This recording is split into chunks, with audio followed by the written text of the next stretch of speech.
ঘৰৰ ওচৰৰ দোকানবিলাকত যিমানে চোৰৰ তাণ্ডৱ সেইকাৰণে দোকানতে বাপেকে শুই থাকিলোঁ আজি। শুই উঠি মাকে চাহ বাকি থৈছিলে মোলৈ আৰু তাই আনি পিনি খাই আছে। মই বোলো এই কথা নহয়, মই ৰাতিপুৱা লাল চাহটো নাখালে মোৰ দিমাগে কামেই নকৰে, সেইকাৰণে আৰু ইফালে অৰুণোদয়ে পইচা কামাইছে, এতিয়া মহিলা সন্থাটোক এতিয়া পইচা উলিয়াই দিব লাগিব, সেইকাৰণে মই দিমাগটো ফ্ৰেছ কৰি লৈছোঁ।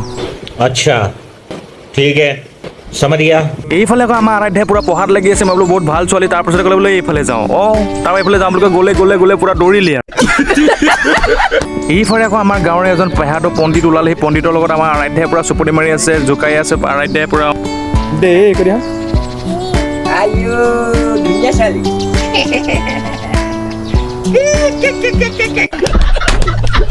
পণ্ডিতজিৰ লগত তাইও খুব ফূৰ্তি পাইছে, আৰু খুব ফূৰ্তি পালে কি হ'ব, মমাইক যিহেতু যাবগৈ আজি, মমাইকৰ 1 মাহমান হ'ল, সেইকাৰণে মমাইকৰ লগত অলপ বোলো টাইম স্পেণ্ড কৰ। এহঁতৰ লগত টাইম স্পেণ্ড কৰি থাকোঁতে মই পাহৰি গৈছোঁ যে দোকানলৈ এজন কাষ্টমাৰ আহিছিলে আৰু ঘৰত বহি আছে।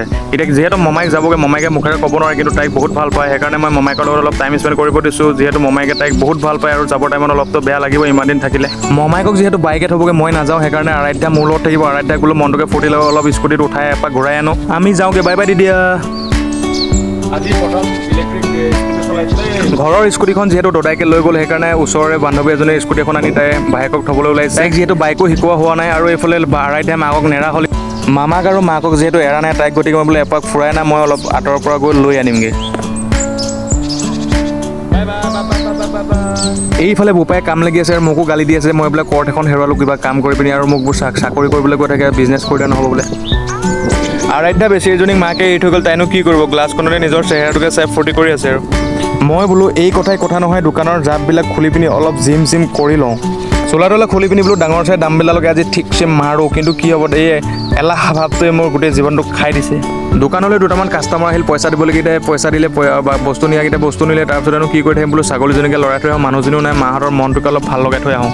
এইফালে আকৌ এক পেট দানা খাই কোলাই শুই আছে, বোলো গৰুকেইটাই আকৌ মুখে নোপোৱাই পেট পাই, বোলো ঠিক কেলা। ভাবিলোঁ মানুহজনীটো ওলাই গ'লেই, মই এতিয়া কিনো কৰি থাকিম, অলপ কামকে কৰিম বুলি ভাবি কুন্দা এটাকে কাণত উঠাই লৈ অলপ টাইম খুব কাম কৰিলোঁ, তাৰপিছতে ভাবিলোঁ আকৌ এলাহ ভাৱটোৱেচোন মোক হেঁচা মাৰি ধৰিলে।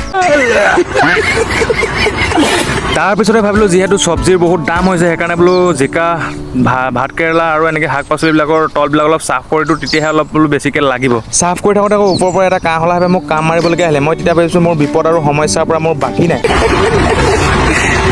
তাৰপিছত আকৌ কোলাই ঘক খাওঁ কৰিছে, মই বোলো তোক কাটিম।